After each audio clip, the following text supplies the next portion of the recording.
봐야 할 것도 읽어야 할 것도 넘쳐나는 요즘 우리가 흘려보낸 콘텐츠의 한 페이지를 함께 들춰보는 시간 38페이지 프로젝트 38의 조심입니다.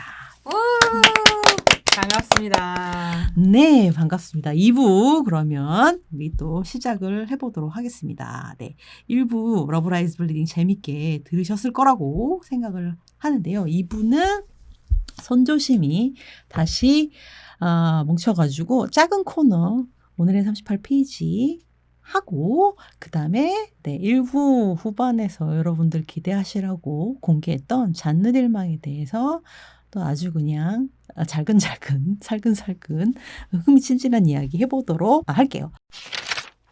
오늘 첫 시간은 우리 조평이 책을 좀 골라왔습니다. 말씀드렸던 것처럼 뭐든지 38과 관련된 우리 문화 텍스트의 이야기들을 하려고 하는데요. 자, 조평 오늘의 38페이지 뭡니까? 네, 먼저 38페이지에 나오는 문구를 제가 낭독하고 그리고 설명을 드려도 될까요? 왜요? 낭독 갑시다. 왜요? 낭독 안 돼요? 아니, 낭독 진짜 힘들거든. 낭독 안 돼요? 해요. 낭독해야죠. 자, 낭독 갑니다. 아. 시작. 2문장밖에 안 되는데 낭독 안 됩니까? 네. 가사노동의 차이는 여성에게 강요된다는 점뿐만 아니라 내면 깊이 자리한 여성 특유의 기질에서 비롯된 자연적 속성, 내적 욕구, 열망에서 기인한 행위로 변신했다는 점에 있다. 네, 이렇게 짧은 문장입니다. 야, 근데 기가 막히게 오늘 우리가 페미니스트 필름 클래식에서 소개할 잔느딜망과 맞아떨어지는 네. 구절. 거의 사실은 잔들망이 이 구절을 3시간 반 정도로 늘려서 영화로 만들었다라고 해도 이제 과언이 아닌 것 같고요. 자, 중요한 점. 네. 무슨 책이 네, 38페이지입니까? 이 구절은 혁명의 0점이라고 하는 책의 38쪽에 나오는 문장입니다. 이 혁명의 0점은 실비아 페데리치라고 하는 작가이자 운동가이자 그리고 이론가인 이 사람이 쓴 책인데요. 갈무리라고 한 출판사에서 번역이 되어 나와 있습니다. 그래서 여러분들도 구해보실 수 있고 만약에 내가 요즘에 뭐 가사노동, 그다음에 재생산, 감정노동, 심지어는 비물질 노동 이런 것들에 관심이 있다라고 하면 꼭 반드시 찾아서 읽어봐야 하는 책이고 코로나19 이후에 돌봄 노동 문제가 이제 대두되고 있잖아요. 여기에서 어떻게 보면은 굉장히 1970년대에 먼저 이런 그 가사 노동이라고 하는 것들을 우리가 어떻게 바라봐야 하는가라고 하는 것들에 대해서 먼저 실천하고 운동하고 또 캠페인을 벌인 사람입니다. 실비아 페데리치 같은 경우에는 저는 굉장히 중요한 게 일종의 이제 사회주의 페미니스트, 막시즘 페미니스트라고 이야기를 할 수 있을 텐데요. 가사, 그다음에 돌봄, 양육, 그다음에 아이를 낳고 기르는 것, 이런 모든 것을 다 포함해서 우리가 재생산, 영어로는 리프로덕션이라고 이야기하는데 이거를 과연 노동이라고 부를 수 있을까? 라고 하는 데에서 사실은 이제 첫 번째 문제 제기가 있는 책입니다. 그래서 이거를 재생산이라고 하는 것을 실비아 페데리치는 노동이라고 불러야 하고 그리고 그 중에서도 특히나 가사 노동과 관련해서는 임금을 주어야 한다라고 주장을 해요. 왜냐하면 이 실비아 페데리치는 이제 아까 말씀드린 것처럼 사회주의 페미니스트이기 때문에 결국은 이 자본주의와 가부장제가 어떻게 또 이 말 써도 되나? 공작한다고 결부된다고 착종하고 있는가? 공모까지 공모하고 있는가라는 말을 이제 하고 하는가라고 하는 이제 문제를 건드리고 있는데 사실 이 자본주의가 굴러갈 수 있는 것 중에 하나는 우리는 대부분 이제 일반적으로 어디 회사에 나가서 노동을 하고 내가 무언가를 만들고 창작을 하든 무엇을 하든 간에 생산이라고 하는 프로덕션이라고 하는 것에 이제 초점을 맞추고 있잖아요. 그러니까 내가 이제 노동에 따라서 가치를 부여받고 거기에 따른 임금을 받는 것 이렇게 이제 생각을 하는데 사실 자본주의가 이렇게 굴러갈 수 있는 것은 그 핵심에 임금을 주지 않는 노동으로서의 가치를 매기지 않는 바로 재생산 노동이라고 하는 것이 있기 때문에 이것이 굴러가는데 이거를 아예 무시하거나 아예 보이지 않게 하거나 아니면 가치를 매기지 않는 이런 방식 이게 가부장제거든요 결국은. 그리고 그걸 어떻게 하냐 그걸 그냥 그럼 너네는 노동을 하는데 돈을 주지 않을게 이렇게 해서는 들어먹지 않죠.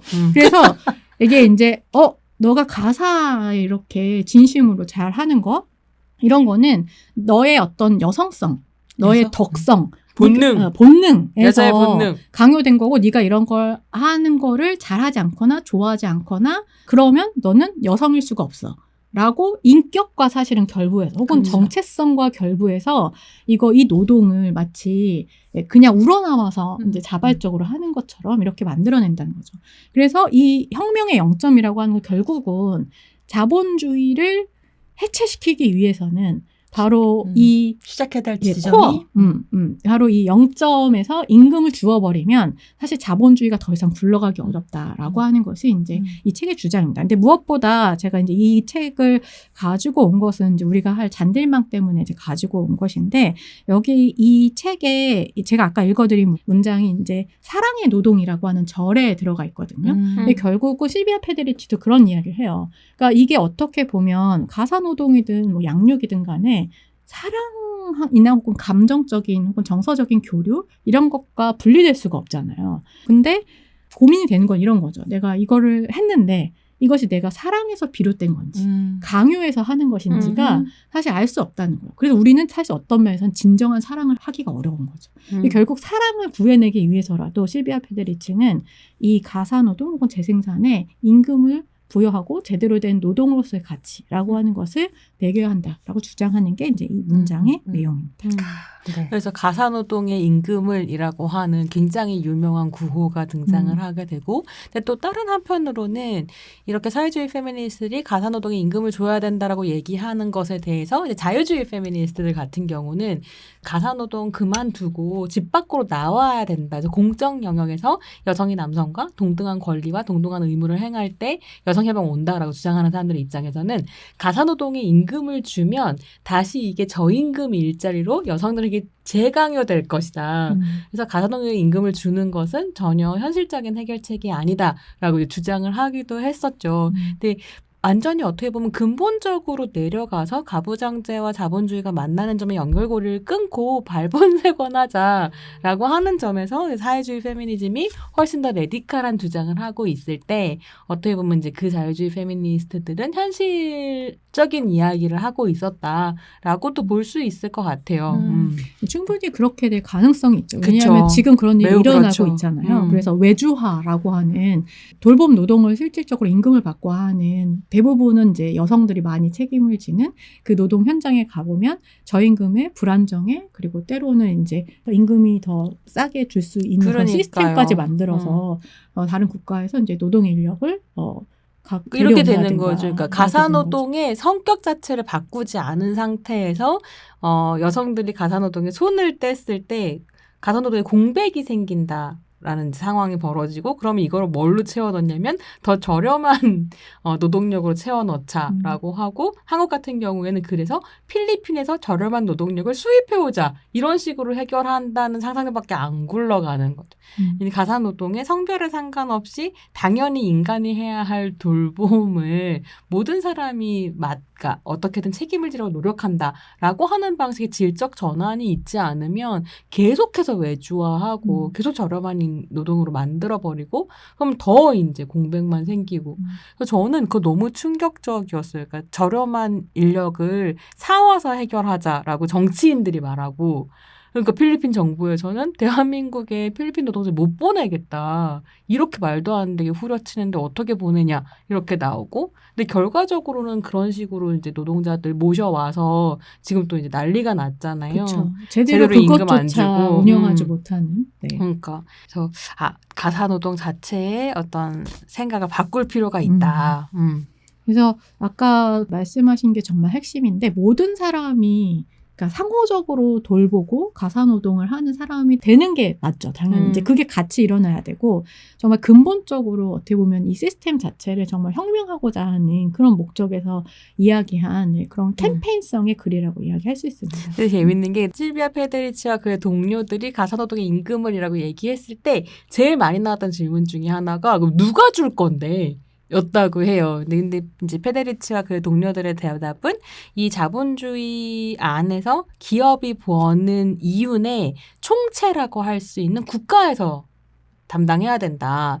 이 세금을 받아서 가사노동에 임금을 줄 수 있어야 된다. 이런 해결책을 또 갖고 있기도 했죠. 재미있는 이야기라고 생각해요. 아주 근본적으로 이 가사노동에 대한 가치를 다시 생각하게 하는 제안이었다고 생각하는데. 그래서 그런 식의 운동을 계속해서 이어나가면서 어떤 실비아 페데리치는 액티비스트이기도 하고 사회교육가이기도 하기 때문에 최근에는 이제 뭐 공유지 문제라든가 더 커먼의 문제라든가 이런 걸로 옮겨가는 게 맞아요. 되게 자연스러웠을 거다라는 생각이 듭니다. 이게 제가 페데리치 너무 좋아하는데 기가 막히게 잘 쓰거든요.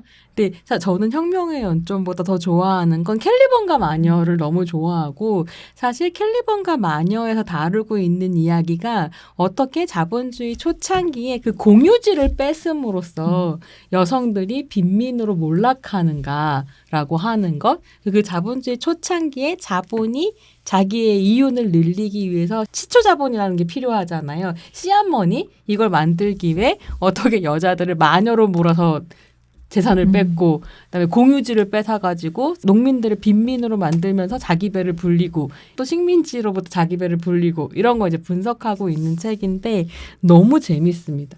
근데 그걸 생각해 보면 이제 공유지 문제 어떻게 우리가 다시 공통체라고 하는 걸 만들 것인가의 논의로 가는 거는 되게 좋다. 그리고 진평이 너희들 그런 이야기 언제까지 지금 팟캐스트에서 저야 이야기를 땅으로 끌어내리도록 하겠습니다, 여러분. 자, 대학교 때 이제 어떤 교수님이 그런 말씀을 하신 적이 있어요. 제가 대학교 때면 사실은 뭐 90년대 초중반인데 30년 전이다. 네, 초중반인데 요즘 여자들은 가사노동을 할 게 없다는 거예요. 왜냐하면 밥은 밥통이 해주고 빨래는 빨래기가 해주고 세탁기 세탁기 청소는 청소기가 해준다. 한다는 거예요. 그때가 제가 20살 초반이었겠죠. 그 얘기를 듣고 너무 화가 났거든요. 왜냐하면 쌀은 스스로 몸을 씻고 스스로 밥통으로 들어가서 퍼져서 쌀이 얹어지는 게 아니고 더러운 빨래는 세탁기로 걸어 들어가서 개켜져서 나오는 것이 아니거든요. 그걸 누가 하는가를 교수님께서는 모르지. 굉장히 간과하고 우리 와이프는 너무 편하다고 얘기를 하시는 일이 있었어요. 그걸 듣고 20대 초반에 굉장히 충격을 받았던 일이 생각이 나고요. 그것도 이렇게 분분한 게 그러니까 의견이 분분한 게 세탁기가 인류의 가장 놀라운 발명품이다. 여성의 삶을 획기적으로 바꿨다. 이런 식의 분석들 되게 많이 하잖아요. 그래서 세탁기가 컴퓨터보다 더 많은 변화를 일으켰다라고 얘기하는데 실제로 이런 식의 백색 가전이 많아지면 많아질수록 여성들의 관리 노동과 관리 시간은 또 그 비례해서 올라가는 것도 사실이거든요. 너무 당연하죠. 그래서 단순하게 기계가 등장했으므로 그래서 자동화되었으므로 여성들의 노동이 줄어들었다라고 이야기할 수 없다. 그러니까 이제 전문가들의 이야기이기도 하죠. 그리고 또 한국 사회에서 가사노동과 관련된 그 논의들을 얘기를 해주셨지만 변화하고 있는 측면도 분명히 있어요. 가족은 점점 이제 그 1인 가족이 훨씬 더 많아지고 있고 자신 성별에 상관없이 자기를 돌보는 일은 가사노동과 관련된 부분이 엄청나게 많이 있습니다. 그러니까 나를 돌보는 일의 많은 부분은 가사노동과 관련된 부분이고 최근에는 나도 너무 텔레비전 보는 것 같은데 텔레비전 프로들과 이야기를 해보면 요리를 하는 남성에 대한 매력이라든지 남성 놀이를 할 필요가 있다라고 하는 필요성에 대한 어떤 인식, 그다음에 청소를 하는 잘하는 남성들에 대한 더 많은 어떤 자격을 엘리자벨 배출러로서 나 영어밖에 생각이 안 나. 그러니까 연애할 만한 어떤 남성, 여성들이 좋아할 만한 남성의 가치가 있는 것이 뭐 추가가 됐다고 할까요? 뭐 돈만 벌어오는 게 중요한 게 아니라 최근에는 가사 노동이라고 하는 것, 자기 관리 능력이라고 하는 것도 굉장히 중요한 가치로. 네, 그게 살짝 거슬리기는 해요. 물론 거슬리죠. 왜냐하면 그거를 여자들이 굉장히 청소하고 밥하는 건 아무도 관심 안 가져주잖아요. 늘 예능이 될 수 없죠. 그렇죠. 예능이 될 수 없죠. 주목할 수 없는 부분이 있는데 그거 단점도 있지만 어느 부분은 변화하는 측면을 미디어에서 포착해가지고 또 이렇게 어떻게 보면 콘텐츠 자본화한다고 또 얘기할 수 있지만 그것이 주는 또 긍정적인 영향력이 전혀 없진 않다. 이렇게 얘기하고 싶었다라는 부분이 있고 여기까지 지금 38페이지. 오늘의 38페이지 혁명의 0점이었어요. 네. 실비아 페제레트의 혁명의 0점 가지고 우리가 얘기를 해봤습니다. 그럼 우리 본격 코너로 넘어가도록 할까요? 네, 그러면 다음 코너는 우리가 야심차게 꾸리고 있는 코너입니다. 이 손조심 나름대로의 엄격한 초이스를 거친 영화들을 가지고 페미니스트 필름 클래식을 시작하기로 했고요. 여러분 엄청 기대되지 않나요? 아니 근데 내가 이거를 할 만하다라고 생각을 했었던 건 그러니까 계속 그런 식의 문의를 받아요. 시네 페미니즘 고전은 뭐냐? 우리가 뭘 봐야 되냐? 그래서 리스트를 만들어서 공유하고 그러기도 했었거든요. 근데 나 혼자 만든 리스트가 너무 뭐랄까 그렇잖아요. 얄팍하잖아요. 그래서 이제 손조심이 함께 만든 리스트를 좀 가지고 있고 싶었던 어떤 욕심도 있었고 이걸 팟캐스트로 만들어 놓으면 팟캐스트는 기본적으로 아카이빙이니까 많은 분들이 도움받을 수 있지 않을까. 그래서 여러분 무려 그런 영화가 많지 않은데 우리 셋이 손조심 모두가 1위로 뽑은 영화가 바로 잔딜망이었습니다. 그래서 오늘 잔딜망을 가지고 여러분들하고 이야기를 하려고 합니다. 이 영화는 25살에 샹달 레커만이 만든 영화입니다. 25살에 만들었다고요? 네. 와, 3시간 22분짜리 거장은 그냥 거장이 아니구나. 영화죠. 이 영화는 이제 나오고 나서 형식적으로도 그다음에 서사적으로도 여성주의적인 주제를 잘 전달할 수 있는 그런 영화였기 때문에 페미니스트들이 이 영화를 좋아했죠. 그리고 최근에 이 영화가 또 주목을 받은 이유는 뭐냐면 2022년에 Sight and Sound라고 영국의 권위 있는 영화 저널입니다. 거기에서 그동안은 사이코냐 시민케이냐 아, 저 지긋지긋하다 정말. 뭐가 일이냐 이거 가지고 계속 뭐 조금씩은 바뀌긴 하지만 남성 감독이죠. 근데 2022년에 놀랍게도 샹달 레커만이라고 하는 여성 감독의 잔딜망이 사이렌 사운드 선정의 역대 최고 영화 1위로 꼽혔다는 거죠. 아, 세상이 참 이런 날이 오는구나.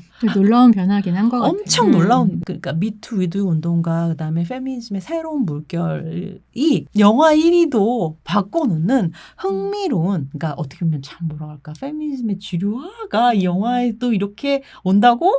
아니 그런 얘기 들었어요. 사이트 앤 사운드에서 1위는 고사하고 역대 10위 안에도 여성 감독 영화가 한 번도 안 들어갔었다는 얘기를 들었던 것 같아요.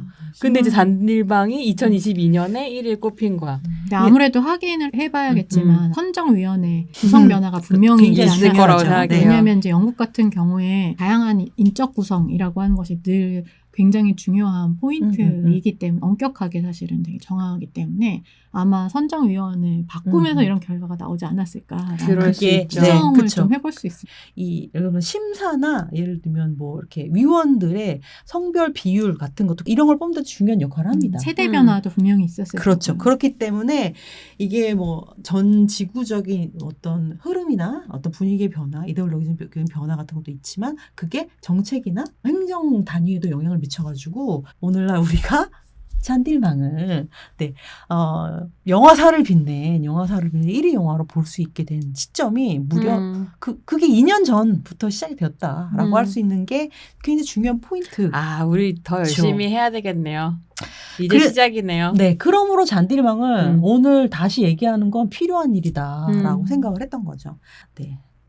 이제 배경 그렇게 깔아드리고 조금 더 얘기를 하면 이 25살의 샹달 레커만은 이제 50년대 생이에요. 그래서 벨기에의 브뤼셀 출생입니다. 그리고 50여 편의 필모그래피를 가지고 있고 뭐 잔딜망 같은 경우는 이 샹달 레커만이 Blow Up My Town이라고 하는 12분짜리 68년 영화인데 그거를 정말 또 더 블로우업 해가지고 크게 늘려가지고 한 영화라고 할 수가 있죠. 줄거리도 간략합니다. 사실은 굉장히 간략한 영화예요. 3시간 22분짜리지만 3시간 20분. 네. 그래도 스포일러가 될 수 있으니까 저는 이제 스포일러요? 너무 스포일러가 있죠, 솔직히. 76년 영화인데 스포일러. 그럼요. 되게 스포일러가 중요한 영화예요. 찾아보면 엔딩이 진짜. 그죠. 3시간 10분 지점쯤에 어떤 일이 벌어지는데 그 사건이 벌어지기 전에 이 잔느라고 하는 여성의 3일 동안의 이야기를 담은 영화라고 생각하시면 됩니다. 청소년기에 실뱅이라고 하는 아들을 키우고 있는 잔느라고 하는 주부 중년 여성으로 보입니다.는 벨기에 굉장히 작은 아파트 살아요. 그리고 아들이 학교에 간 사이에 집에서 성매매를 해서 가정경제를 유지를 하죠. 그리고 3번째 손님을 결국에는 이제 마지막에 가위로 찌르고 식탁에서 멍하니 이렇게 피가 흐르는 왼손을 보고 있는 것으로 영화는 그렇게 마무리가 되는 얘기입니다. 자, 요 영화 제가 간단하게 정말 소개를 맥락하고 내러티브 소개해드렸는데 이 영화에 대해서 혹시 개인적으로 가진 기억 같은 거 있으신지 영화 자체가 너무 유명하고 글도 굉장히 많은데 우리 각각 이 영화와 맺고 있는 관계 같은 거를 좀 얘기를 해보면 재밌을 것 같다는 생각이 좀 들었어요. 그래서 뭐 우리 조평 먼저 얘기를 해볼까요? 왜냐면 조평이 좀 글도 많이 약간 에커만 전문가 같잖아. 네. 거의 뭐. 조평이 개인적으로 관련을 맺고 있는 자기 경험 같은 거 얘기해 주면 재밌을 것 같아요. 사실 제가 이제 이 영화를 처음 본 거 아무래도 대학생 때였던 것 같은데 그것도 언제 비디오 테이프를 본 것 같아요. 그래서 뭐 그땐 불법이었겠죠. 네, 그 비디오 테이프로 이제 봤고, 근데 너무 화질이 안 좋아서 사실 그리고 너무 길잖아요. 그래서 그때 그렇게 큰 인상은 이제 좀 받지 못했지만 그때도 되게 좋았다 이런 생각을 가지고 있었고 그 다음에 제가 이 영화를 극장에서 처음 본 건 그 종로에 있는 예전에 이제 시네마테크가 종로에 있었는데 종로에 있는 시네마테크에 제가 누구랑 갔는지도 기억이 이제 되게 선명한데 그때 이제 당시에 같이 학교에서 같이 공부하던 선배들이랑 같이 이제 극장에서 상영을 한다고 해가지고 갔던 기억이 있습니다. 국내 개봉 같은 거예요? 국내 개봉은 아니고 이제 특별전, 해고전이었어요. 해고전. 네, 시네마테크에서 했으니까. 그래서 그때도 아마 2000년 정도였던 것 같아요. 2000년이 아니구나. 네, 맞아. 2000년이었던 것 같아요. 2000년. 기억이 잘 안 나요. 사실 명확하지 않습니다. 너무 오래전이라.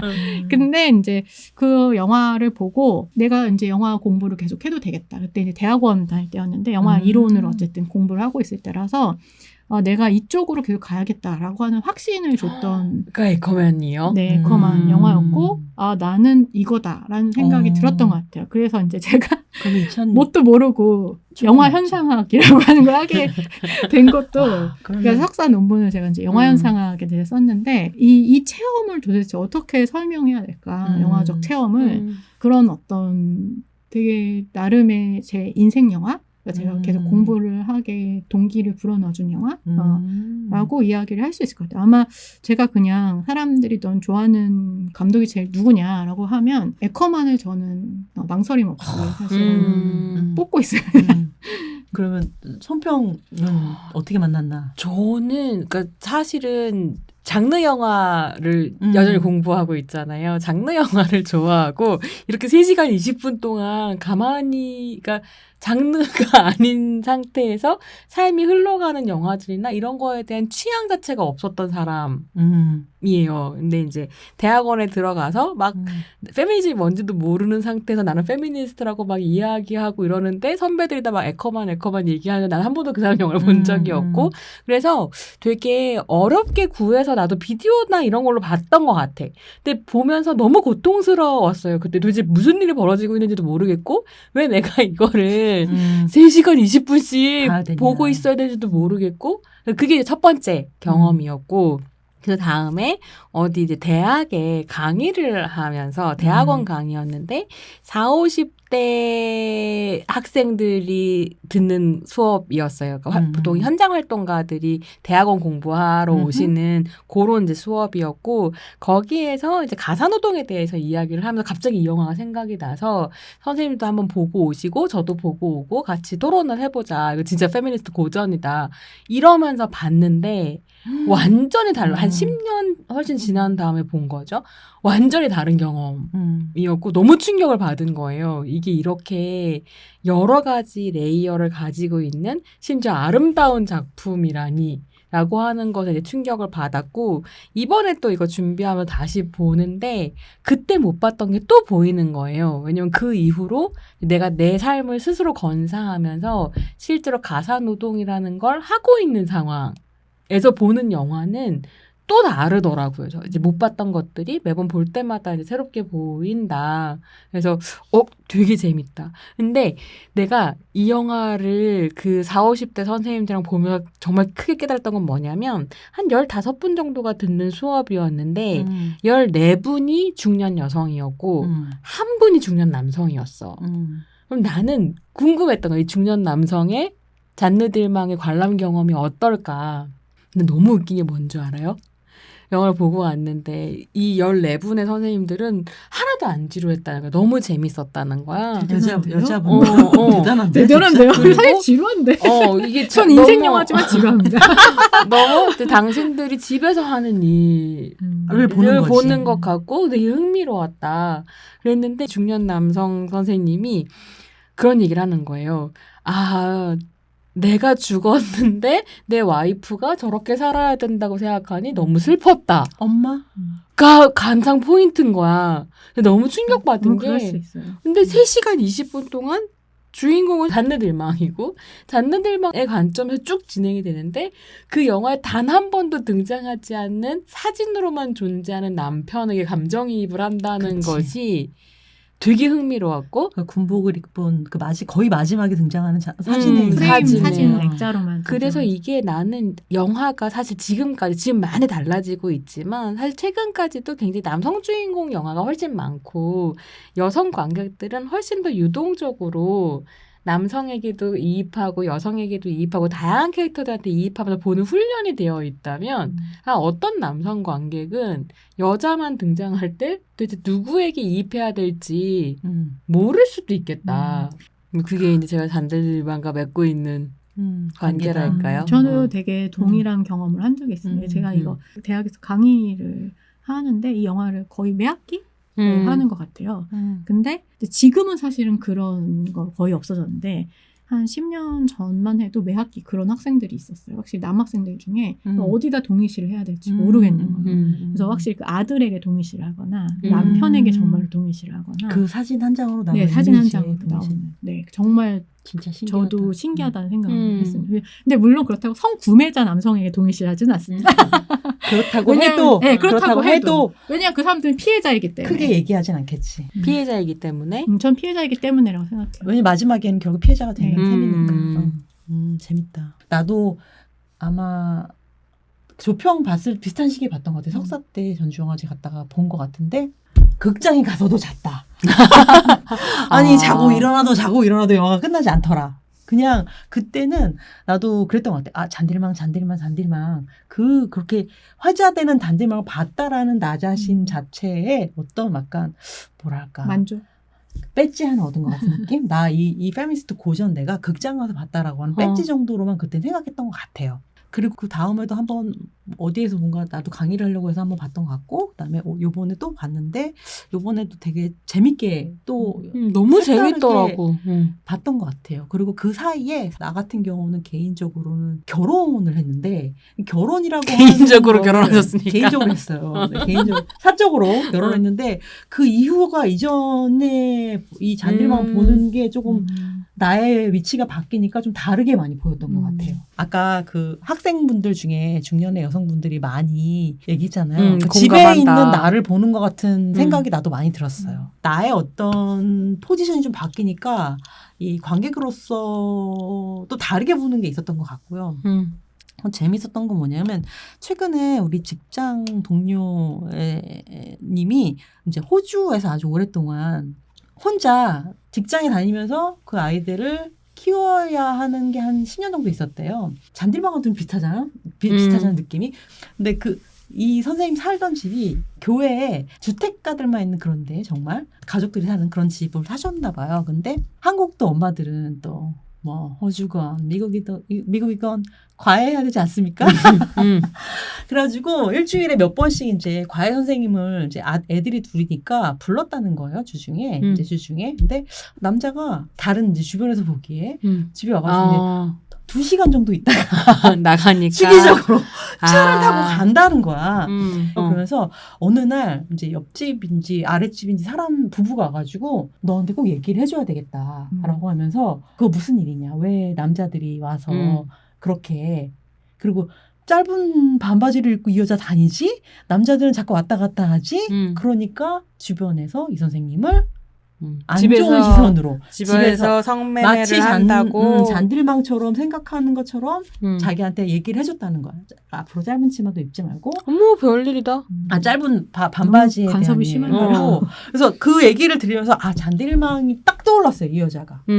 이게 여성들이 겪게 되는 재미있는 설정이구나라는 생각이 딱 들었고. 그리고 또 이제 저한테는 또 영화 3편이 사실은 또 떠올랐는데 아마 많이들 아시는 드라마일 거예요. 위기의 주부들이라고 하는 드라마. 2004년부터 12년까지 했다고 하더라고요. 저는 이제 초창기 시리즈만 좀 한 4-5개 본 것 같은데 1시즌 설정 자체가 약간 그렇게 시작해요. 죽은 여자가 나오고 그 여자의 독백으로 쭉 시작을 하는데 이 여자는 도대체 이 중산층 가정주부가 왜 죽었을까? 그리고 그거를 이제 같이 좀 친하게 지내던 친구들이 그 여자 왜 죽었을까를 좀 얘기하면서 중산층 주부들의 삶은 뭔가 이런 걸 보여주는 영화인데 이 주인공 여자가 사실 집에서 자살을 했는데 자살을 한 이유가 뭐냐면 어떤 편지를 받아서 자살하거든요. 네가 한 더러운 일을 알고 있어. 막 이런 쪽지를 받아요. 근데 이 여자가 한 더러운 일이라는 게 바로 성판매였던 거예요. 네, 가정 내. 그러니까 딱 잔느딜망의 그 설정 때문에 그것을 안 이웃이 협박 편지를 보내게 돼서 결국 자살을 하는 그런 얘기들. 그래서 이 주인공 여자는 왜 죽었을까를 이렇게 쭉 하면서 8시즌까지 가는 그런 드라마. 정말 누구나 비밀은 있다라고 하는 테마를 갖고 중산층 주부의 사실 비밀을 갖는. 생각해 보면 이제 신평 친구분이 경험하신 일이나 위기의 주부들 저도 한 시즌 1, 2 정도는 봤었던 것 같은데 위기의 주부들이 가지고 있는 그 설정하고 잔느들망이 그리려고 하는 게 딱 그거에 대한 비판. 맞아요. 인 것 같아요. 그러니까 잔느딜망에서 창타 에트커만이 보여주는 되게 중요한 문제의식 중에 하나는 어쨌거나 1970년대 페미니즘 제2물결 안에서 정상가족 안에 있는 여성의 노동과 이 시스템 외부에 있는 성노동자의 노동이라고 하는 것이 얼마나 성격이 다른가를 굉장히 급진적으로 질문하고 한편으로는 그 정상가족 안에서 벌어지고 있는 다양한 노동들의 성격을 다시 들여다보자라고 하는 게 잔느딜망의 되게 중요한 문제의식이었다고 한다면 그러니까 이제 아랫집 사람이 너 반바지 입고 남자가 들락날락 한 애에 대해서 어떤 식의 가치평가를 하는 것 자체가 이 영화가 이제 비판하고 있는 시포하는 그런 지점이라고 할 수 있을 것 같아요. 이게 아까 그 혁명의 0점에서 이야기했던 것 중에 하나가 가족 내에서 이성의 부부 간에 벌어지는 이런 일종의 감정노동에 포함되는 섹스라고 하는 것을 우리는 어떻게 볼 것인가? 그것은 노동이 아닌가? 노동인가? 라고 하는 굉장히 급진적인 질문이죠. 문제제기인 거죠. 그러니까 딱 그 70년대에 제2의 조류라고 이야기하는 이제 그 페미니즘 내에서 계속 사적인 것이 정치적인 것이다라고 이야기했을 때 정말 성노동자로서 그 직업을 가지고 있는 사람들뿐만 아니라 어떤 면에서는 그래서 이게 메타포라고 볼 수도 있는 거거든요. 그러니까 왜냐하면 가정주부로서 중산층 내에서 그 지위를 유지하기 위해서 하는 여러 가지 모든 노동이라고 하는 것들이 과연 사랑이라든가 아니면 뭔가 자기가 느끼는 본능, 그러니까 성적 욕망이라든가 뭐 아니면 이 관계를 유지한 정서적인 측면이라든가 이런 것과 구분이 안 된다는 거예요. 그래서 이것이 남편이 없어서 실질적으로 서사 내에서 벌어지는 성판매라고 하는 것을 하게 되는 맥락도 있지만 얘기한 것처럼 과연 중산층 가정 내에서 내가 가정주부라고 하는 어떤 역할을 하면서 거기서 남편과 섹스를 하는 것 이것이 과연 무엇이 다른가?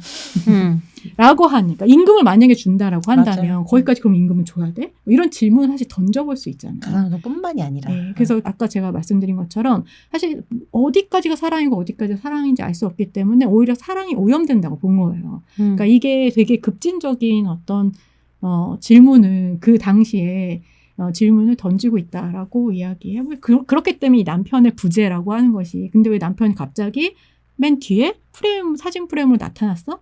그걸 왜 지켜보고 있어? 라고 했을 때 살인이 일어나는 맥락과 사실은 이렇게 맞닿아 있는 거라서 이제 그런 부분이 그리고 이게 1위로 지금 뽑혔지만 당시 페미니스트들이 모두 다 옹호했던 건 아닙니다. 너무 그랬겠죠. 네, 비평가 남성 비평가들은 뭐 너무나 당연했고 이게 물론 이제 깐 영화제에서 소개되고 굉장히 환호를 받았지만 도대체 왜 그렇게까지 죽여야 돼? 라든가 아니면 저기서 저 사람이 느끼고 있는 저건 도대체 뭐야? 라고 하는 이해할 수 없는 어떤 지점들이 분명히 있었거든요. 그래서 이제 나중에 뭐 다시 이야기하겠지만 이 영화가 막 그 어떤 억압과 착취라고 하는 그 측면만 강조하고 있는 건 아니다라는 얘기를 저도 하고 싶어요. 우리 나중에 이야기할 나중에 시간 없어요. 지금 나중에 이제 이야기할 거면 지금 해야 되는데. 지금 얘기할까요? 그래서 되게 재밌는 부분이 뭐냐면 참 정말 하루 종일 정말 앉을 새도 없이 각종 노동을 다 하잖아요. 그래서 둘이 사는데 저렇게 많은 노동을 할 필요가 있을까 싶을 정도로 정말 종종 거리면서 그러니까 의복을 갖춰 있는 것, 그러니까 필요한 의상이라고 생각하는 거잖아요. 정제한 정갈하게 입고 하이힐까지 신고 그 완벽한 중산층 가정주부를 사실 시뮬레이션 하고 있는 구두 소리를 계속 사운드는 거의 구두 소리 똥똥똥똥 가리면서 모든 일을 다 하잖아요. 하루 종일 쉬지도 않고 그래서 심지어 앉아서 자기를 위한 밥을 차릴 수 없을 정도여서 샌드위치를 먹어서 때우는 정도로 그렇게 일을 하는데 근데 그녀가 하루 종일 하는 모든 노동은 다 가치가 없죠. 왜 가치가 없나요? 돈을 벌지 못하니까요.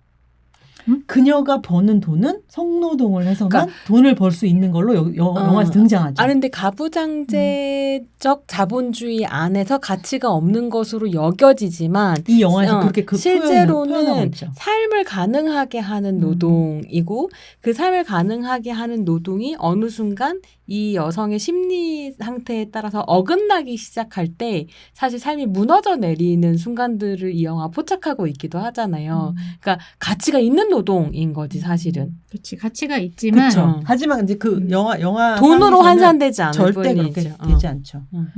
그 지점을 되게 보여주는 게 참 나는 그래서 안타깝고 흥미로운 점이죠. 영화를 보면서 너무 이번에 보면서 화가 났었던 게 이제 어쨌든 이게 영화 딱 시작하면 성판매부터 시작하거든요. 그것도 요번에 봤을 때 눈에 들어온 거예요. 그러니까 이게 되게 중요한 설정이라고 하는 것. 근데 마치 남편을 출근 보내는 것처럼 장면이 이제 흘러가고 그 남자 가고 나면 자기 몸을 씻고 몸을 씻은 다음에 목욕탕을 치우고 아들을 위한 저녁을 준비하고 이러면서 완전히 카메라가 딱 정자세로 고정되어 있는 상태에서 이제 이 잔네들망의 노동들을 보여준단 말이에요.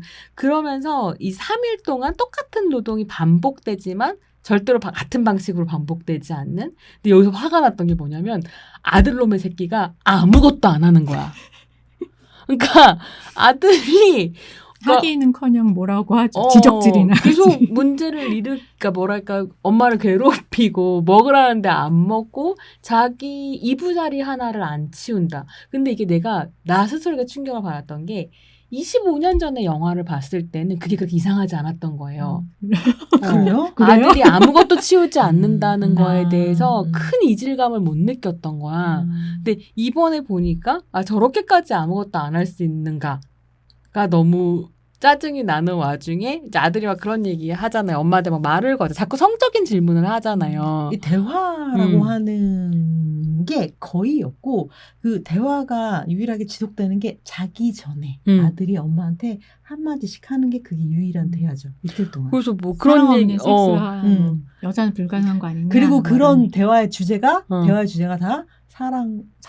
없는 섹스. 사실 성적인 이제 사춘기 남자 아이의 뭔가 자꾸 물어보고 그것뿐이죠. 네, 그리고 물어보는 이유가 뭐 여러 가지일 수 있죠. 자기가 뭔가 어딘가에 돈이 있어서 어쨌든 벌어먹고 사는데 이 돈이 어디서 나오는지 궁금할 수 있잖아요. 저는 짐작을 할 수도 있고 어떤 뭔가 서스펜스를 계속 던져주고 있거든요. 근데 저는 이 영화는 사실 서스펜스 영화라고 생각을 해요.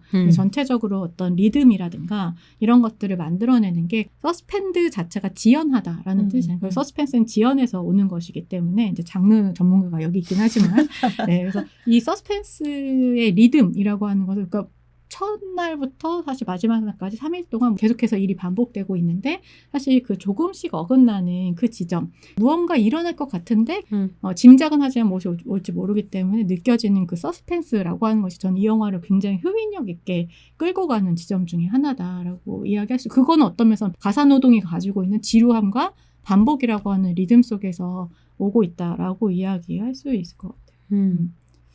뭐 하나만 더 얘기해도 돼요? 네. 이제 하고 싶은 얘기 다 하셔도 돼요. 네. 사실 저는 샹탈커만의 이 잔들망을 정말 좋아하는 이유 중에 하나는 이 이미지의 가치화거든요. 그래서 아까 얘기했던 첫 장면에서 성을 구매하려고 하는 남자가 등장했을 때 처음에 사실 이 영화를 전혀 모르고 보는 관객들은 이게 도대체 뭐 하는 장면이지? 왜냐하면 둘 다 너무 매너가 좋고 약간의 뭔가 낯설음과 거리감이 있는데 사실 잘 보여주지 않는단 말이죠. 그리고 거기다가 그 잔의 얼굴 자체가 잘려져 있고 토르소만 보여주는 상태예요. 그래서 보통 멜로드라마에서 이 가치 있는 이미지, 그러니까 돈을 벌어다 주는 이미지라고 하는 것은 여성의 리액션 얼굴이거든요. 여성의 클로즈업, 스타의 클로즈업이라고 하는 그리고 특히나 남성이 무언가를 했을 때 거기에 보여주는 일종의 리액션이라고 하는 것이 돈을 벌어다 주는 이미지란 말이죠. 근데 이 영화에서는 첫 장면에 사람들은 궁금하단 말이에요. 지금 처음 내가 이 여자의 성 판매를 하고 그 다음에 섹스를 하고 그 다음에 돈을 받는 장면 굉장히 어떻게 보면 모멸감이 있을 수도 있는 장면이 등장했을 때 그러니까 멜로드라마적으로 전형적으로 보면 하지만 이 여자에겐 이게 루틴이란 말이에요.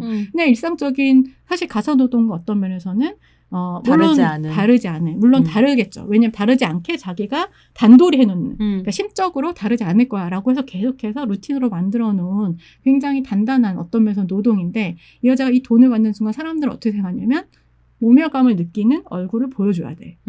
약간의 뭔가 근데 절대 그 기대를 만족시키지 않는 이 에커만의 선택 주류 영화에서 여자들의 돈을 벌어다 주는 이미지를 절대 보여주지 않는 거. 그 다음에 마지막 장면이 등장하기 전까지 성판매하는 그 특히 섹스 장면을 전혀 보여주지 않고 문 뒤에 어떤 것으로 남겨놓는 것. 그리고 이제 이 영화가 대부분 얘기하면 리얼타임이라고 이야기하는데 사실 이 리얼타임이 위배되는 정확한 순간이 바로 이 순간 일어나거든요. 그러니까 안에 배드씬에 딱 들어가고 굉장히 짧은 시간 동안 전혀 컷되지 않고 여기에서 시간이 빠르게 이렇게 쭉 흘러가요. 그러니까 되게 환상적인 시간, 그러니까 판타스틱한 혹은 뭐 시네마틱한 시간이라고 이야기할 수 있는 그런 어떤 시간을 만들어주기 때문에 사실 많이 보고 싶어하는 건 영화에서 보여주고 싶어하는 건 여성의 어떤 섹스씬이라고 하는 우리가 뭐 포르노그래픽이라고도 이야기할 수 있는 그런 장면일 텐데 그 장면을 오히려 보여주지 않는다. 그러면 뭘 보여주냐? 그 전에 감자 깎는 그렇죠. 전혀 가치 없다고 생각하는 스펙터클이 되지 못하고 돈을 벌어다 주지 못하는 사실은 그런 장면들을 보여주는 거죠. 그래서 저는 이 영화에서 진짜 좋아하는 정말 모든 장면을 사랑하지만 진짜 제가 이제 이 영화 가지고 이야기할 때 정말 이 장면을 꼭 이야기하는데 사실 제일 좋아하는 장면은 목욕탕을 닦는 장면이에요. 뭐 헤드씬을 보여주지 않고 나와서 정말 알몸으로 샤워를 한 다음에 사람들도 기대한단 말이에요. 성판매를 해서 자기의 삶을 영위해 나갈 수밖에 없는 그래서 중산층의 어떤 그 우아함을 유지하려고 하는 이 비극의 어떤 여주인공이라고 하는 것에 기대하는 건 뭔가 더러운 것을 씻어내는 그리고 아들을 맞이하는 이런 장면일 텐데 전혀 그런 태도가 없잖아요. 그냥 몸을 씻고 몸을 닦고 그 다음에 중요한 건 욕조를 닦는 거죠. 늘. 그래서 내가 씻은 욕조를 꼼꼼히 닦고 뭐 머리카락도 다 줍고 물론 거기 머리카락 줍는 건 안 나오지만 그다음에 환기를 하고 이 장면이 그러니까 어떻게 벗은 몸을 보여줄 것이냐라고 하는 데 있어서 사실 어떤 면에서 이 목욕탕을 닦는 장면은 다 컷해버리는 장면이잖아요. 그래서 이 장면을 보여주는 게 어려운 말을 좀 하자면 이미지의 경제라고 얘기를 해야 될까요? 그러니까 영화 이미지가 어떻게 어떤 건 가치가 있고 왜 어떤 건 가치가 없고 특히나 여성의 이미지와 관련해서 이제 이런 식의 어떤 가치를 따지는 방식을 완전히 뒤집는다라고 하는 점에서 이게 이제 가사노동이라고 하는 것만 이야기하는 게 아니라 이제 여성의 이미지에 대해서 얘기한다는 게 저는 이 영화를 좀 되게 놀라운 지점 중에 하나다 이렇게 얘기할 수 있을 것 같아요. 그래서 사실은 잘 생각해 보면 카메라가 웬만해선 잡지 않는 것이 가사노동의 시간인 인 것 같아요. 근데 이 영화가 말하자면 3시간 20분 동안 그걸 사실 굉장히 열심히 보여주는 놀라운 작품이었다라고 생각해보면 이런 식의 가사노동을 다시 스크린 위에서 볼 수 있게 된 건 확실히 요즘에 이제 다시 페미니즘 대중화물결이라고 이야기되는 혹은 페미니즘 제3물결이라고 이야기되는 2010년 중반 이후의 영화들인 것 같거든요. 특히나 한국 영화에서 여성 감독들이 돌봄 노동과 가사 노동에 굉장히 관심을 맞아요. 많이 기울이고 그거에 시간을 할애하고 정성을 쏟는단 말이에요. 그래서 뭐 82년생 김지영 같은 영화에 대한 평가가 되게 여러 가지가 있고 분분하긴 하지만 그럼에도 불구하고 김도원 감독이 그 가사노동, 그러니까 집에 앉아있지 않는 여성의 움직임이라고 하는 걸 카메라로 포착하기 위해 들인 특히 노력. 사운드 같은 건 진짜 너무 공들였다는 느낌이 그러니까요. 들죠. 그런 것들은 한편으로는 이건 저는 정확하게 잔느들망의 자양분 안에 있다고 생각하고 영향권 안에 있는 선택들이라고 생각하거든요. 알든 모르든 맞아요. 그리고 사실은 모르기 힘들지 않나. 잔느들망 정도면 모를 수 있죠. 모를 수 있죠. 네. 네, 그런 생각이 좀 들기도 해요. 근데 나는 이번에 영화를 보면서 그건 좀 궁금했어. 그러니까 이게 어쨌든 그런 가사노동의 비루함도 같이 들어있는 거잖아요. 가사노동의 가치에 대해서 이야기하고 있는 거기도 하지만 어떤 반복되는 일상이라고 하는 걸 보여줌으로써 그 가사노동이 가지고 있는 여러 가지 의미를 확대해서 보여주는 것인데 왜 그러니까 영화적인 설정이긴 하겠지만 매일매일 하루 첫째 날, 둘째 날, 셋째 날이 가면서 점점 이 일상이 깨져서 결국은 일종의 파국으로 치닫게 되는 식으로 영화를 꾸렸을까. 왜냐하면 그냥 일상에서는 이게 오늘 반복, 내일 반복, 모레 반복, 100일 후의 반복, 200일 후의 반복이 사실 일상인 거잖아요. 그리고 그 시간들을 견뎌냈었던 주부들이나 아니면 가사노동이나 돌봄노동을 해야 되는 여성들이 있었던 거고 왜 이게 이렇게 파국으로 갔어야 됐을까. 에커만 전문가로서. 네?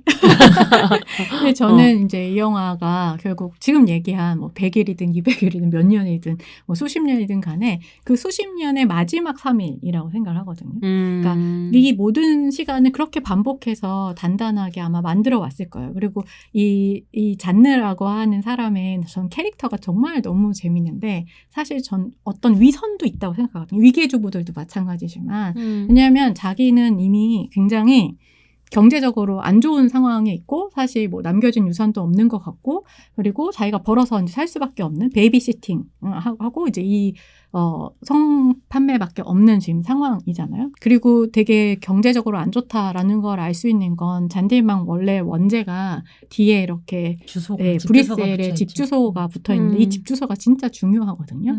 그러니까 이 살고 있는 집이 아까 얘기했던 교회의 중산층 주택이 아니에요, 이미. 상가 건물이란 말이에요. 아파트, 상가 아파트죠. 네, 상가 아파트 건물이고 사실 상가 아파트 건물이라고 하는 건 유럽에서 그렇게 잘 살지 못하는 동네에 살고 있다라고 하는 거고 심지어 여기에 끊임없이 그 네온 사인의 빛이 침투한다는 거죠. 그래서 이 사람 정말 너무너무 힘들게 이 노동을 계속 분리하면서 그러니까 컨베이어 벨트에서 마치 분업화된 것을 자기가 모두 다 지금 하고 있는 상태잖아요. 그러니까 지금 양육도 해야 되고 그러니까 아이도 교육해야 되고 밤마다 책 읽히면서 그리고 내가 지금 가사노동도 완벽하게 해야 되고 정말 커틀릿도 너무 예쁘게 만들어야 되고 그다음에 매일 커피도 좀 그 시간을 마셔줘야 되고 뭐 이런 것들을 이 중산층 가정주부에게 요구하는 요 어떤 모양과 그 다음에 성판매라고 하는 이것을 사실 붙이긴 너무 어려웠다고 생각해요. 그러니까 이 사람이 하고 있는 건 뭐냐면 이 삶을 유지하기 위해서 겉모양을 유지하기 위해서 어마어마한 노력으로 계속 이 내부 안에 내가 같이 할 수 없는 정말 멀티태스킹 하는 것들을 계속 이렇게 방 안에 가둬둬야 되는 거죠. 그래서 저는 이제 들어가고 나갈 때 불을 끄고 켜는 게 어떤 물론 절약의 모양도 있지만 사실 마치 연극에서 멀티플레이어로서 난 여기서 이 역할을 하고 나가면 또 다시 이 역할을 하고 라고 하는 계속 문을 닫고 열고 이렇게 하면서 이걸 어마어마하게 통제하면서 굉장히 강박적으로 이걸 다스려 왔다 관리해 왔다. 근데 그게 언젠가는 뭔가 틈이 살짝 아주 사소한 거지만 사실 그건 계속 균열이 있었겠죠. 근데 그 균열이 보통 우리가 티핑 포인트에 딱 이르게 되면 결국은 무너지거나 뭐 이렇게 구멍이 생기거나 하는 거잖아요. 겉으로는 아무 일 없어 보이는데. 근데 그게 아마 그 마지막 3일에 그게 계속 이렇게 균열이 오다가 결국은 터졌다.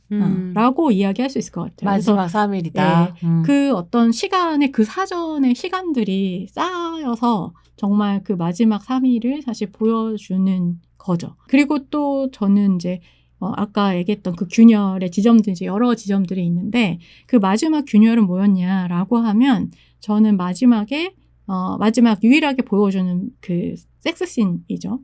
그 장면에서 되게 중요한 게 처음으로 클로즈업을 보여주거든요. 얼굴에 클로즈업을 누워있는 섹스를 그 성교를 하는 순간에. 근데 그거는 어떤 면에서 아까 제가 얘기했던 것과 되게 위반되는 거잖아요. 그 섹스하는 장면에 그 순간에 클로즈업을 보여준다. 근데 심지어 그 클로즈업 순간에 오르가즘을 느낀다는 거죠. 잠깐. 네, 잠깐. 아주 오르가즘을 느낀단 말이에요. 근데 그게 진짜 그 당시에도 시네페미스트들 비평가들조차 이거 가부장제 억압과 착취에 대한 영화였는데 놀랍구나 진짜. 여기서 오르가즘을 느낀다니 그러면 이거 도대체 어떻게 해석을 해야 되는가. 나는 계속 보면서 한 번도 그 장면이 오르가즘 씬이라고 생각을 못했어요. 느낀다. 나는 고통, 그러니까 뭔가 짜증이 나니까 분노했다?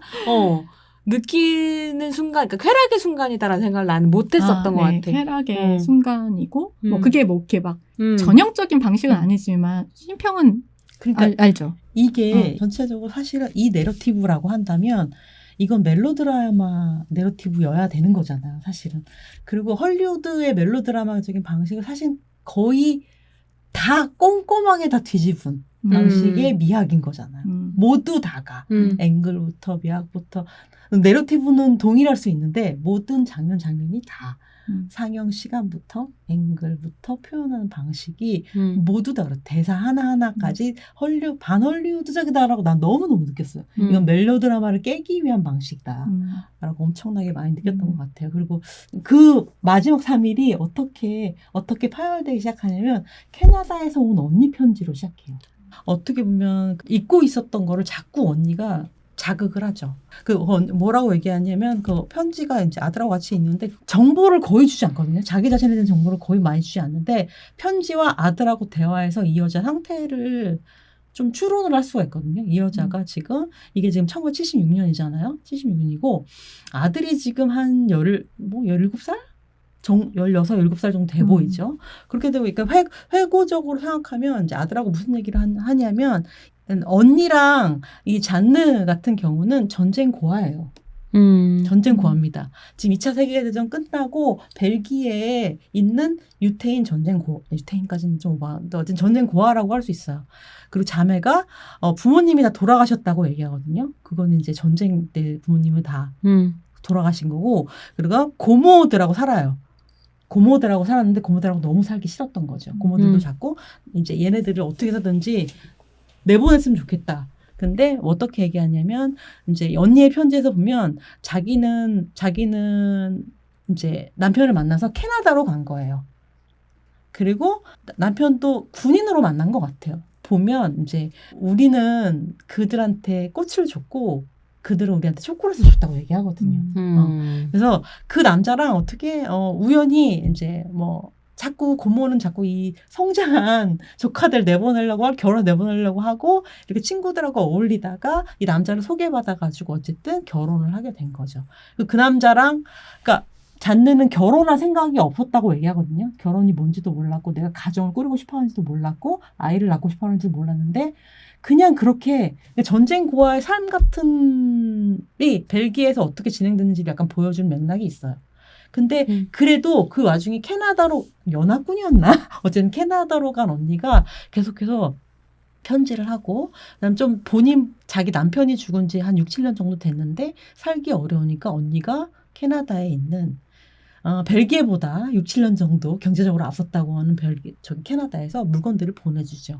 그 언니가 보내줬던 잠옷 같은 거 보내주고 그 전에 아주 좋은 겨울 자켓이 단추가 없어져요. 맞. 그래서 그 단추를 찾으러 시내를 털죠. 근데 못 찾아요. 똑같은. 그리고 다른 단추로 달라고 하는데 그거를 받아들이지 않는 것 같아요. 그래서 그렇게 균열이 일어나고 그리고 언니가 편지를 먼저 보내고 편지가 먼저 왔고 언니가 뭔가 선물을 보냈다고 하거든요. 그래서 그 선물이 그 마지막 날 오죠. 핑크 잠옷이잖아. 굉장히 뭔가 그 세 번째 남자를 맞기 전에 핑크 잠옷을 봐요. 입어보다가 이제 네. 그리고 오르가즘을 느끼고 네.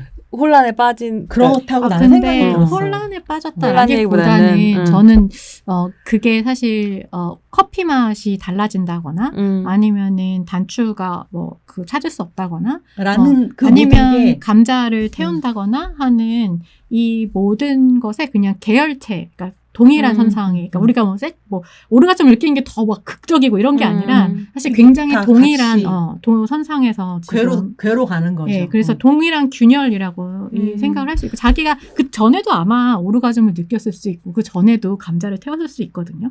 근데 그때는 그게 내 통제 안에 있기 때문에 그리고 얘기했던 것처럼 내가 생각하는 그 중산층의 모습이라고 하는 것을 나는 어쨌든 너무 힘들게 이거를 지키고 있단 말이죠. 유지하고 막 애를 쓰어서 유지하고 있는데 이게 어쨌든 쌓여서 그게 균열을 일으키면서 문제가 되게 된 거죠. 저는 그 이전에도 오르가즘을 느꼈을 수 있다. 왜냐하면 이거는 이 오르가즘이라고 하는 것은 정말 이 남자가 좋아서 느끼는 오르가즘이 아니라 어떻게 보면 그냥 생리작용이죠. 생리작용. 자극을 통해서 사실은 오르가즘을 그러니까 이 아들이 물어본 사랑 없는 섹스라고 하는 것이 가능하냐라고 했을 때 어떤 면에서 더 극단적으로 급진적으로 물어보면 사랑 없는 오르가즘이라고 하는 것이 가능하냐. 라고 하는 것일 수도 있거든요. 근데 이제 그러니까 하늘이 말이 그렇게 답하죠. 아들이 여자는 그럴 수 없을 것 같다고 생각한다니까 넌 여자가 아니면서 어떻게 아니? 이렇게 해버리죠. 그래서 이제 그리고 이것은 어떻게 보면 더 중요한 건 이게 결국은 성을 구매한 거잖아요. 성을 구매해서 거래가 된 거죠. 돈으로. 근데 이 돈으로 거래될 수 없는 게 있는 거예요. 이 오르가즘은 잔뇌의 것이지 이 남자의 것이 아니거든요. 그래서 이게 다 거래된다. 돈을 통해서 모든 게 마치 다 거래될 수 있다라고 생각하지만 이 경제에 들어가지 않는 거래될 수 없는 무언가가 분명히 있다라고도 저는 에커만이 계속해서 강조하고 있고 이게 때때로 어떤 이런 식의 여성이 그냥 자기 혼자서 마치 뭐 자위하듯이 뭐 느끼는 오르가즘 아니면 아니면 어떤 퀴어적인 성애. 제가 이제 이 장면을 볼 때마다 에커만의 그 또 다른 단편인 춥고 배고파라고 하는 영화를 자주 이제 같이 예로 드는데 여기에서 이제 두 소녀가 나오는데 벨기에 소녀가 이제 파리로 가가지고 약간 가출 같은 걸 해서 이제 배고프고 막 잘 집도 없고 이래가지고 결국 이제 어떤 남자를 따라가고 거기에서 이제 그 남자가 밥을 주고 그 소녀 중에 한 명과 결국은 섹스를 합니다. 일종의 거래가 되는 거죠. 이 순간. 근데 거래가 됐는데 이 나머지 한 소녀가 계속 뭔가 허밍을 해요. 내 마을을 날려버려서 비슷하게. 그래서 이상한 허밍 같은 걸 얘는 이제 섹스를 안 하거든요. 이 남자랑. 근데 이 관계가 굉장히 동성애적인 관계를 암시하는 막 직접적으로 암시하지 않지만 그렇게 암시해 볼 수 있는 여러 가지 측면들이 좀 있는데 결국 여기에서 거래되지 않는 어떤 섹슈얼리티 얘가 계속 배고프다고 해요. 그리고 문제는 그러니까 왜 배가 계속 다 먹었는데도 배가 왜 고픈가라고 하면 어떤 거래되지 않는 섹슈얼리티라고 하는 것이 분명히 있는 거예요. 그래서 아까 뭐 페데리치가 이야기한 임금을 주자 어쩌자 이렇게 할 때도 이게 자본주의는 마치 모든 것을 다 돈으로 거래할 수 있는 것처럼 여기지만 거래되지 않는 무언가가 분명히 거기에 있는 거죠. 또 가부장제에 종속되지 않는 어떤 무언가도 있다라고도 생각하거든요. 그러니까 에커만 같은 경우에 이 가사노동이라고 하는 것을 엄청나게 사랑스럽게 그려요. 라고 전 생각해요. 사실 아까 얘기했던 제가 시네마테크에서 종로에서 처음 보고 나왔을 때 같이 선배들하고 얘기했던 것 중에 야, 저 너무 예쁘지 않냐? 페이시해 보여. 아니 저 숟가락 젓가락 저 세트 갖고 싶다. 그리고 숟가락 포크겠죠. 그렇죠. 포크. 그러니까 이게 어떤 면에서는 지금으로 치면 되게 일상 브이로그 같기도 한 뭐 이런 어떤 장면들인데 이 장면을 뭔가 이렇게 되게 너무 힘들고 너무 이렇게 굉장히 정갈하게 그리는데 에커만도 실제로 그런 인터뷰를 한 적이 있거든요. 이 가사노동이라고 하는 건 하나의 억압이기도 하지만 또 다른 한편으로는 어머니나 할머니에게 자기가 맨날 받았던 것이기도 하다는 거죠. 돌봄이기도 네, 하죠. 돌봄이기도 하다는 거죠. 그래서 거기에는 사랑이 없다고도 얘기할 수 없는 거예요. 그래서 가사노동이라고 하는 그 어떤 것을 굉장히 어떤 면에서는 자기는 되게 사랑스럽고 이런 것으로 되게 이중적으로 그리고 싶었다라고 이야기를 하거든요. 그래서 그런 것들이 영화 안에 저는 엄청 고정되어 있고 되게 강박적인 프레임 안에 갇혀 있는 것처럼 당연히 이제 영화 전체 형식을 만들었지만 그럼에도 불구하고 거기에는 되게 친밀한 제스처가 있다. 라고 생각을 합니다. 그래서 이 거래되지 않는 그 부분들이 네, 있지 않을까라는 생각을 합니다. 네, 그래서 재미있는 이 형식들을 여러분들이 팁을 하나하나 아마 이렇게 추측을 해서 본인의 내러티브를 나름대로 보시면 굉장히 재밌을 것 같고 그 사이에 또 이렇게 무겁게 들어있는 여성의 노동에 대한 개념들도 한 번쯤 되짚어보시면 재밌을 거다라고 생각해서 우리가 또 잔느님만 이렇게 생각해보니까 지금 얘기를 했어요. 들으면서 요즘에 그러니까 긴 영화들을 젊은 관객들이 좋아한대요. 그러니까 브이로그에 익숙해서 그냥 3시간이고 본다는 거야. 4시간이고. 그렇게 생각하면 그렇다고 잔들망을? 산들방 되게 꽤 즐겁게 보실 수 있을 근데, 것 같다. 근데 그만하시고요. 그래요? 네. 아니 너무 중요한 해야 되는 이야기가 있는데 네, 들어봐요. 뭐 1분 안에 해봐. 1분 안에 해볼게요. 그러니까 이 영화는 정말 저는 영화적 시간에 대한 영화라고 생각을 해서 특히 마지막 장면 같은 경우에도 거의 7분 되는 롱테이크 한 번도 끊어지지 않는 훌륭하죠. 그리고 강박적으로 모든 거를 뭐 빛도 차단하고 시간도 통제하고 공간도 이렇게 강제적으로 이렇게 딱 네모나게 만들어 놓던 그 시간에서 잔들망이 그 만들어 놓은 어떤 강박적인 시간에서 벗어나서 정말 시간을 느끼는 시간이라고 생각하거든요. 그래서 그 네온 사인도 그냥 그대로 막고 있고 뭐 흐트러진 어떤 모양새나 이런 이 지속 시간이라고 하는 영화의 어떤 지속 시간 이 에커만이 자기는 그런 식의 상업 영화가 주는 그런 그 킬링 타임이라고 하는 그러니까 정말 시간을 죽여버려서 시간을 느낄 수 없게 만드는 그 시간을 되게 혐오한다. 이런 혐오까지는 아니지만 자기는 그런 시간을 이 아닌 어떤 다른 시간을 이 감각하게 하고 싶다라고 한 적이 있어서 그러니까 시간에 대한 좀 영화로서도 봐주시면 영화적 시간에 대한 영화로서도 봐주시면 좋을 것 같다. 네, 요즘처럼 영화를 뭐라고 해서 중요 장면이나 아니면 유튜버들이 서머라이즈드 된 2시간짜리 20분에 보고 이거 진짜 나 나쁘다고 생각해. 시대에 여러분들이 한번 잔들방을 보면서 자기 나름대로의 일상과 접목을 해보시는 경험을 하면 어떨까 해서 우리가 또 우리 스스로도 여러 가지 생각하고 그 다음에 또 여러분들과 함께 얘기하고 싶어가지고 잔들방을 여러분들하고 오늘 첫 시간으로 함께 했습니다. 네, 이렇게 38페이지는 Love is Bleeding, Love Lies Bleeding과 또 사랑은 피를 부른다. 으로 마무리를 했습니다. 네, 재미있게 잔들방 보듯이 들으셨으면 좋겠고요. 네. 말이 됩니까? 아이러니하지 않나요? 팟캐스트의 시간을 담뿍 느껴보시기를. 네. 그리고 여러분들 들은 이야기 다양한 방식으로 저희한테 피드백 해주시면 좋을 것 같고요. 다음 방송에도 1, 2부에 또 재미있는 작품 가지고 찾아뵙도록 할게요. 네, 오늘 여기까지 하겠습니다. 여러분 반가웠습니다. 다음에 안녕. 또 만나요.